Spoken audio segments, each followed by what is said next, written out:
প্রিয় দর্শক, আজকে আলোচনা শুরু করছি একটি সাম্প্রতিক গুরুত্বপূর্ণ ঘটনা নিয়ে। ১৯ বছরের নির্মাণ শ্রমিক জুয়েল শেখ পশ্চিমবঙ্গের মুর্শিদাবাদের সুতি এলাকার বাসিন্দা। গত বুধবার রাতে উড়িষ্যার সম্বলপুরে গণপিটুনিতে নিহত হন। পুলিশ বলছে বিড়ি চাওয়া নিয়ে বচসার জেরেই, ভাষা বা পরিচয়ের কারণে নয়। অন্যদিকে তৃণমূল কংগ্রেস দাবি করেছে বাংলাভাষী হয় অনুপ্রবেশকারী সন্দেহে এমন হামলা, যা শেষ পর্যন্ত খুনে গিয়ে গড়ায়। ঠিক একই সময়ে কদিন আগে একই রকম ভাবে বাংলাদেশে দীপু চন্দ্র দাস নামে এক সংখ্যালঘু যুবককে গণপিটুনিতে হত্যা করা হয়। প্রশ্ন হলো, পরিচয়, সন্দেহ, গণপিটুনির রাজনীতি সমাজকে কোথায় নিয়ে যাচ্ছে? আজ আমরা সেই অঙ্ক কষে বের করার চেষ্টা করব একেবারে ভিন্ন ধর্মী, ব্যতিক্রমী এই বিশ্লেষণমূলক অনুষ্ঠানে।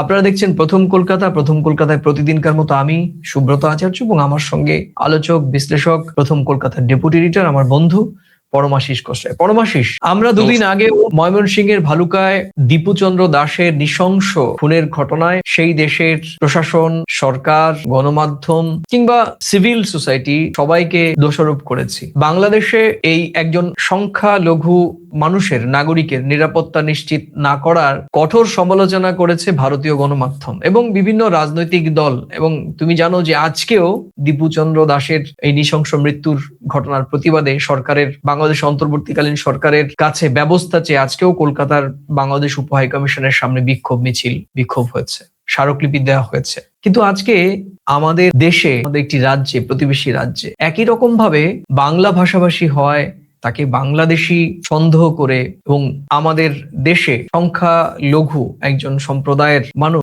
এই জুয়েল শেখকে একই রকম ভাবে তার মাথার ওপর শাবল দিয়ে নৃশংসভাবে তার প্রাণ কেড়ে নেওয়া হলো। কি বলবে? লজ্জায় তো মুখ লুকোনোর জায়গা হচ্ছে না। দেখো, আমি এখানে একটু অন্যভাবে বলবো। এটা বলবো এইভাবে, যে ঘটনা ভারতেও হচ্ছে সে ঘটনা বাংলাদেশেও হচ্ছে। ভারত এবং বাংলাদেশের দুটো পুরুষকে ভারতও যেমন সবসময় স্বীকার করে, বাংলাদেশের মানুষও সেটা সবসময় স্বীকার করে। সেই পুরুষ দুটোর নাম কি? একজনের নাম রবীন্দ্রনাথ ঠাকুর, আরেকজনের নাম কাজী নজরুল ইসলাম। কাজী নজরুল ইসলাম জন্মসূত্রে এপার মাটির, এপার বাংলার ভূমিপুত্র, ওপার বাংলার সে জাতীয় কবি। আর গুরুদেব রবীন্দ্রনাথ জন্মস্থান যদিও জোড়াসাঁকো ঠাকুর বাড়ি, কিন্তু গুরুদেব রবীন্দ্রনাথের কথা, গান, সংস্কৃতি বাংলাদেশের জাতীয় সঙ্গীত, ভারতের জাতীয় সঙ্গীত। এটা আমি কথা বলার আগে আমি একটু কাব্য করে জিনিসটা মানুষকে বোঝানোর চেষ্টা করব, যে ধর্ম যখন মানুষকে জিগির করে, সেখানে রবীন্দ্রনাথ কি বলেছেন?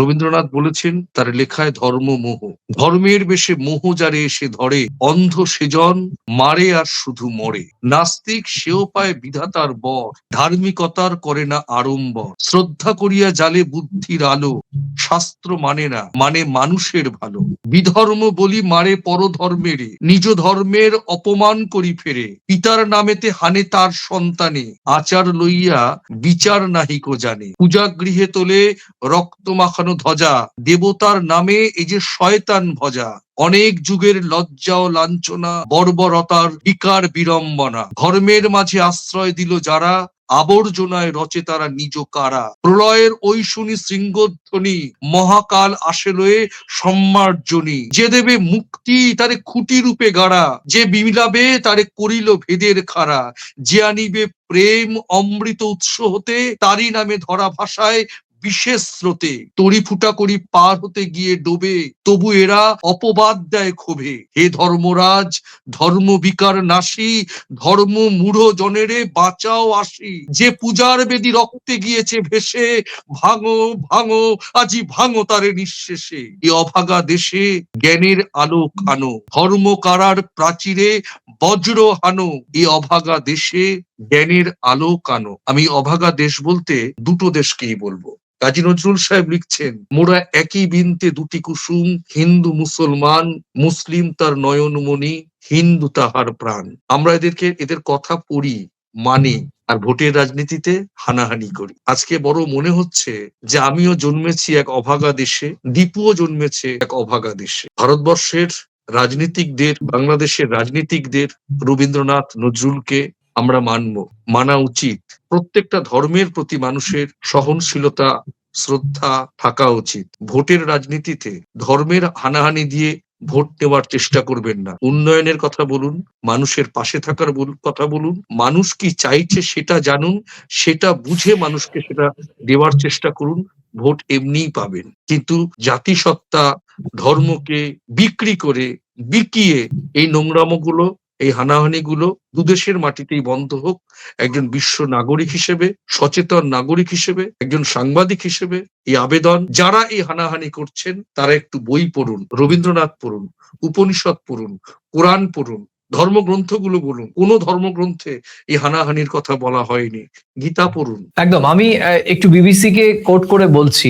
বিবিসি একটি খবরে বলছে যে ভারতের উড়িষ্যা রাজ্যে বুধবার রাতে বাংলাদেশি সন্দেহে পিটিয়ে হত্যা করা হয়েছে পশ্চিমবঙ্গের এক মুসলিম নির্মাণ শ্রমিককে। তার 2 সহকর্মীও পিটুনির শিকার হয়ে এখন হাসপাতালে ভর্তি রয়েছেন। পুলিশ বিবিসি কে নিশ্চিত করেছে যে ওই ঘটনায় 6 জনকে গ্রেপ্তার করা হয়েছে। বুধবার রাত 8:30 নাগাদ এই ঘটনা ঘটে উড়িষ্যার সম্বলপুর জেলায়। সম্বলপুরের মহকুমা পুলিশ সুপার এসডিপিও বিবিসি কে জানিয়েছে যে আইনতাপল্লী থানার অন্তর্গত দানিপালি এলাকায় এই ঘটনা ঘটেছে। নিহত ওই যুবক 19 বছর বয়সী জুয়েল পশ্চিমবঙ্গের মুর্শিদাবাদের সুতি অঞ্চলের বাসিন্দা। মাত্র 5 দিন আগে তিনি বাড়ি থেকে কাজ করতে উড়িষ্যা গিয়েছিলেন। তার 2 সহকর্মী যারা খুবই কাছে ছিলেন তারা বিবিসি কে বলেছেন ওই দুষ্কৃতীরা বুধবার মারধর করে। তারা প্রথমে বাংলাদেশি বলে সন্দেহ করে এবং পরে পরিচয় দেখতে চায়। পরিযায়ী শ্রমিকদের একটি সংগঠন বলছে কেন্দ্রীয় সরকার বাংলাদেশি এবং রোহিঙ্গা ধরার যে বিশেষ প্রক্রিয়া শুরু করেছে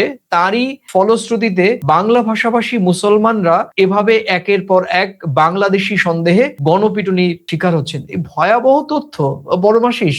এটা তো বিগত বেশ কিছুদিন ধরে তুমি জানো যে পশ্চিমবঙ্গে সহ ভারতের 12টি রাজ্যে এসআইআর হচ্ছে। জাতীয় নির্বাচন কমিশন নির্ভুল ভোটার তালিকা নিরীক্ষণ করার যে কাজ নিয়েছে, স্পেশাল ইন্টেনসিভ রিভিশন, এর নামে মানুষের মনে একটা আতঙ্ক সঞ্চার হয়েছে। এটা বলার কোনো অপেক্ষা নেই। নির্ভুল ভোটার তালিকা করবে জাতীয় নির্বাচন কমিশন, সেটা ঠিক আছে, কিন্তু বিগত 6-7 মাস ধরে যে বাংলা ও বাঙালি খেদাও, বাংলায় কথা বললেই বাংলাদেশির তকমা, এটা ভুরি ভুরি অভিযোগ। দিল্লিতে হয়েছে, কেরলে হয়েছে, ওড়িশায় হয়েছে, বিহারে হয়েছে, গুজরাটে হয়েছে, ভুরি ভুরি। আমি ভারতের কেন্দ্রীয় সরকারকে, সম্মানীয় আমার দেশের প্রধানমন্ত্রী নরেন্দ্র মোদীর কাছে আমার এই বার্তা আমি পৌঁছে দিতে চাইছি প্রথম কলকাতার এই প্রাসঙ্গিক আলোচনার মধ্য দিয়ে, যে আমরা আপনার দল বিজেপি, হিন্দুত্ববাদী সংগঠন বা এই যে বাংলাদেশে দীপু হত্যায় যে বাম সংগঠনও গিয়ে হাই কমিশনের সামনে অ্যাজিটেশন করেছে, ঠিক আছে, করেছে, অবশ্যই করা উচিত, করবই, আমিও করব, কিন্তু আমি কারুর বিরুদ্ধে অ্যাজিটেশন করার আগে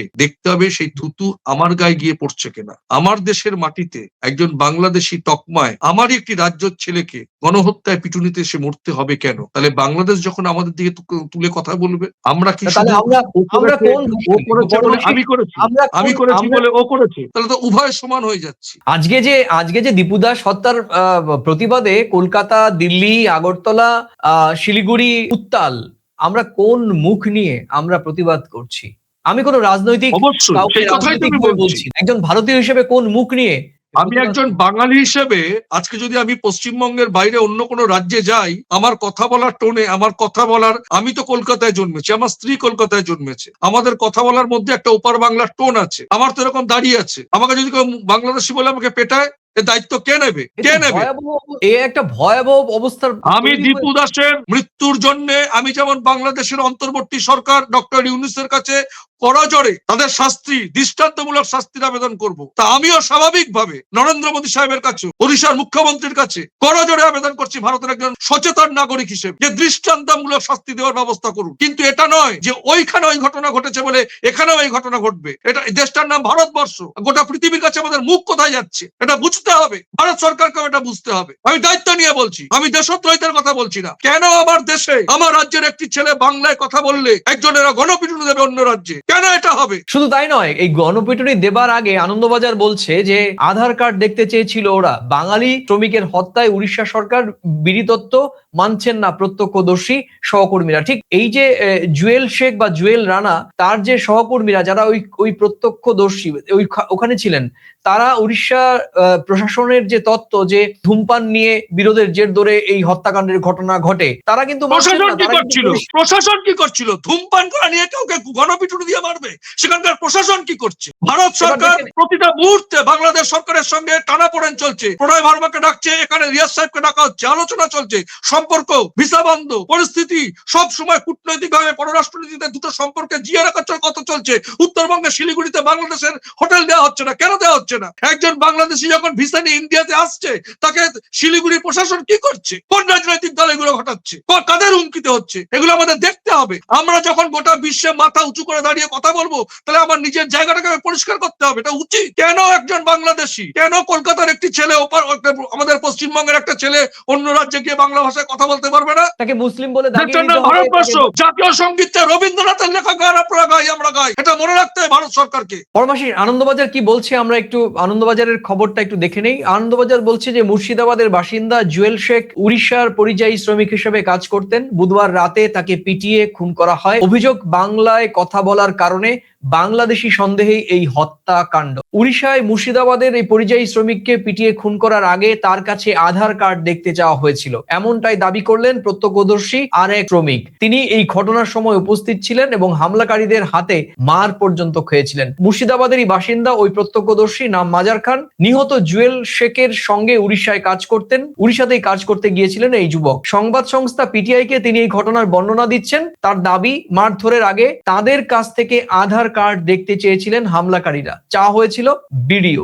অর্থাৎ বিড়ি তত্ত্ব ঠিক থাকলেও আধার কার্ডের যে চাওয়া এবং আধার কার্ডের চাওয়ার অর্থ হচ্ছে যে তুমি ভারতীয় নাগরিক কিনা, কারণ ওই শ্রমিক জুয়েল শেখ বা জুয়েল রানা বাংলায় কথা বলছিল এবং তার ধর্ম ছিল মুসলিম ধর্ম। এটাই কি তার জন্য অপরাধ? বাংলায় কথা বলা অপরাধ, মুসলিম হওয়া? কি বলবো বলতো, কি বলবো? কি করছে সরকার? উড়িষ্যার সরকার কি করছে? কেন্দ্রের সরকার কি করছে? ভারতীয় মুসলিমরা মুসলিম নন, ভারতীয় মুসলিমরা ভারতের নাগরিক নন। বাংলা ভাষায় কথা বললেই বাংলাদেশি। যাক না হায়দ্রাবাদে করতে, যাক না দিল্লিতে করতে, বাংলা ভাষায় কথা বললেই বাংলাদেশি হয়ে যাচ্ছে। ধর্মের রাজনীতি করবেন না ভারতবর্ষের বুকে। দেশটার নাম ভারতবর্ষ, ধর্ম নিরপেক্ষ দেশ।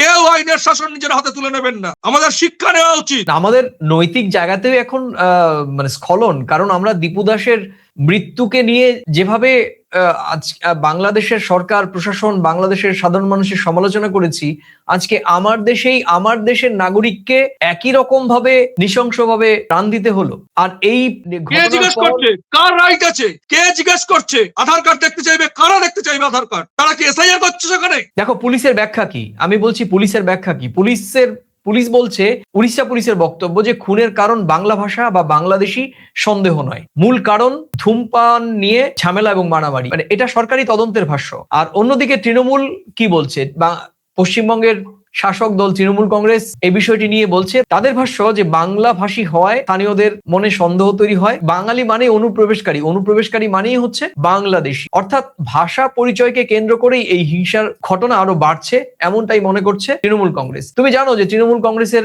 পক্ষ থেকে জুলাই মাস থেকেই বাংলা ভাষা বা বাংলা ভাষাকে বাঁচাও, বাঙালিকে বাঁচাও, এইরকম একটি আন্দোলন শুরু করেছিলেন আমাদের রাজ্যের মুখ্যমন্ত্রী মমতা বন্দ্যোপাধ্যায়। ভোটের আগে সেই আন্দোলনটা আমরা দেখেছি যে এখন অনেকটাই ম্লান হয়েছে।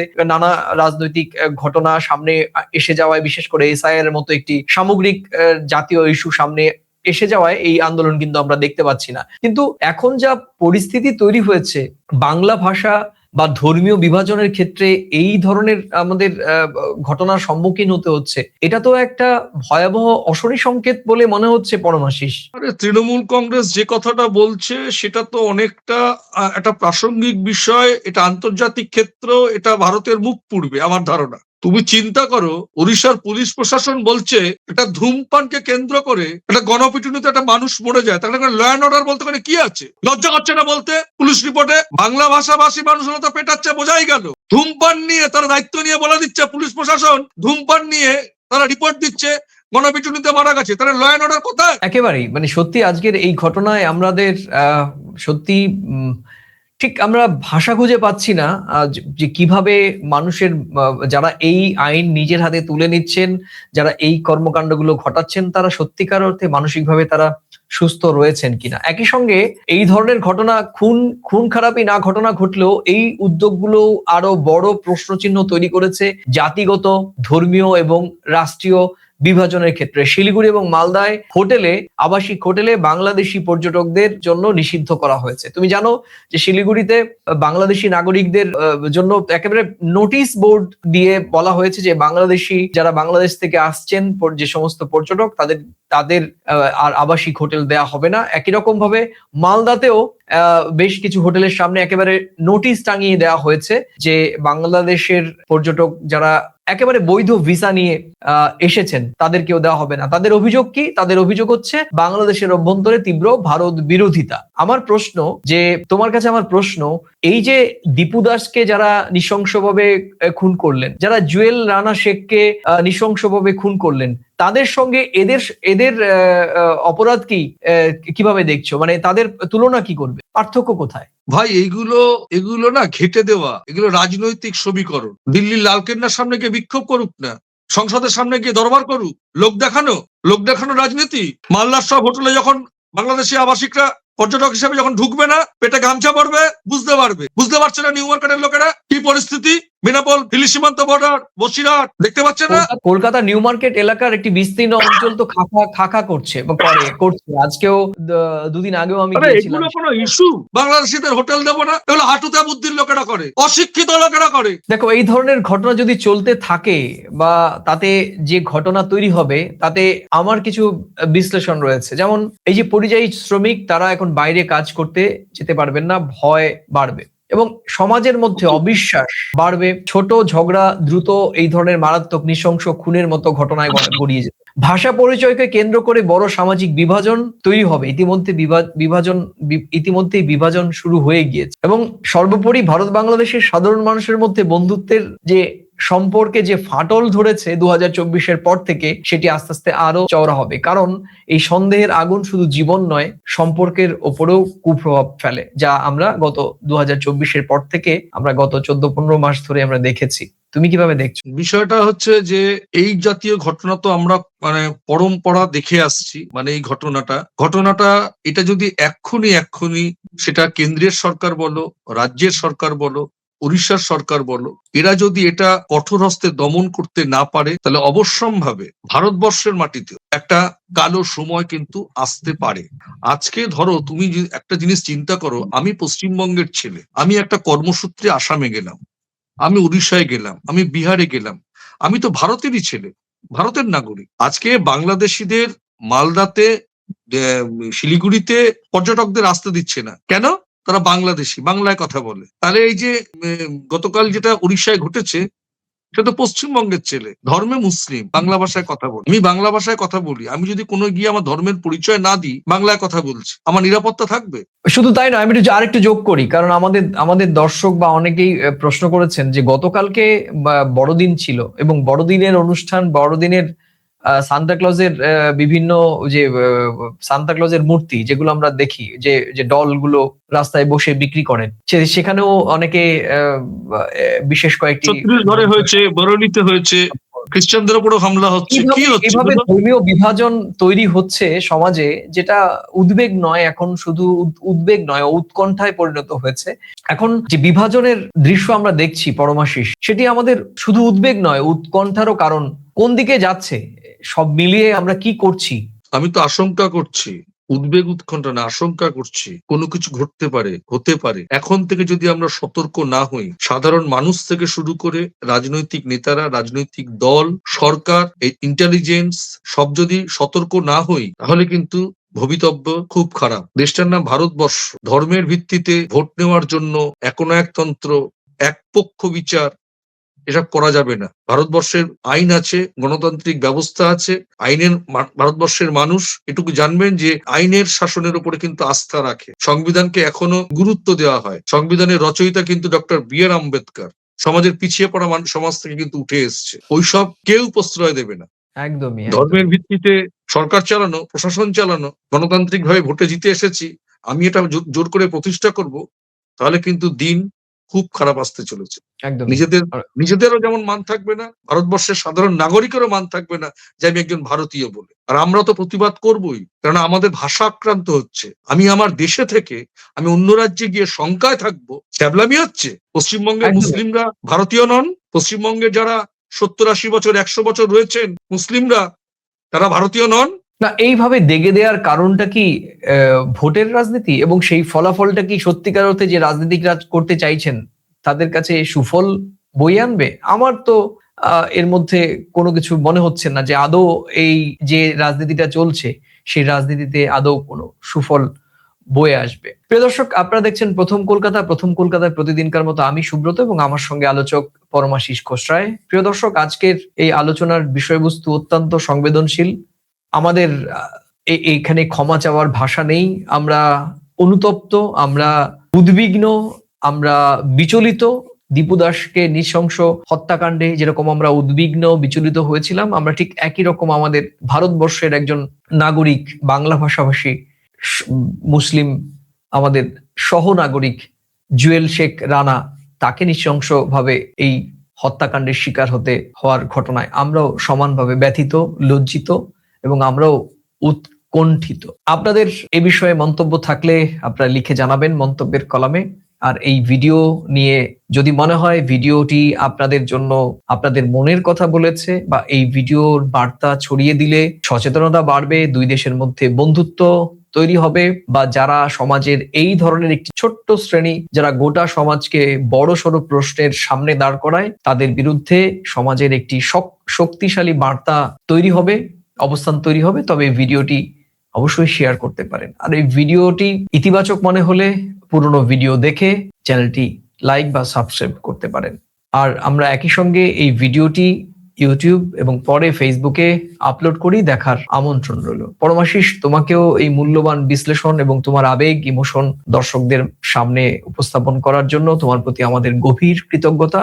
সেই সঙ্গে দীপুচন্দ্র দাসের মতোই আমাদের সহনাগরিক, মুর্শিদাবাদের সুতির বাসিন্দা, 19 বছর বয়সী যুবক জুয়েল রানা শেখের এই নৃশংস মৃত্যুর ঘটনায় তার বিধি আত্মার শান্তি কামনা করছি এবং তার পরিবারের প্রতি আমাদের প্রথম কলকাতার পরিবার থেকে গভীর সমবেদনা জ্ঞাপন করছি। প্রিয় দর্শক, আজকে অনেকটা ভাষাহীন এই বিষয়টি নিয়ে আলোচনা সমালোচনা কি করব বলুন। জুয়েলের এই মৃত্যু খুনের কারণের চেয়েও বড় প্রশ্ন রেখে গেল এই সমাজ ব্যবস্থায়, এই গোটা দেশে।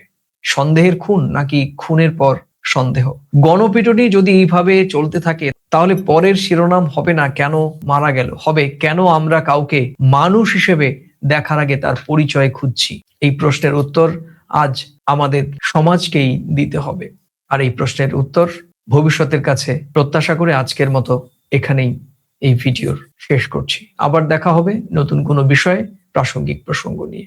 ততক্ষণ ভালো থাকুন, সুস্থ থাকুন এবং সবাই নিরাপদে থাকুন। নমস্কার। নমস্কার।